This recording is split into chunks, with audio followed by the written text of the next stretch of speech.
Commençons par ce qui fait le plus parler depuis le 14 janvier. Google a lancé ce qu'ils appellent Personal Intelligence dans Gemini.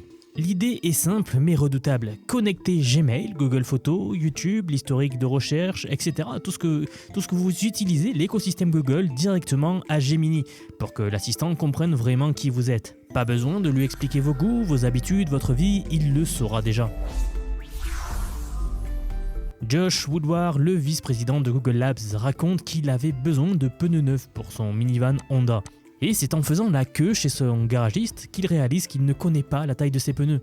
C'est à ce moment-là que Gemini lui donne non seulement les specs, mais lui suggère des pneus toute saison en référençant des photos de road trip familiaux qu'il pourrait faire, qu'il a trouvé dans son Google Photos, dans son historique en fait. Et mieux encore, quand il a eu besoin de son numéro de plaque d'immatriculation, Gemini l'a récupéré depuis une photo qui était stockée dans son compte. Flippant ou génial, les deux probablement.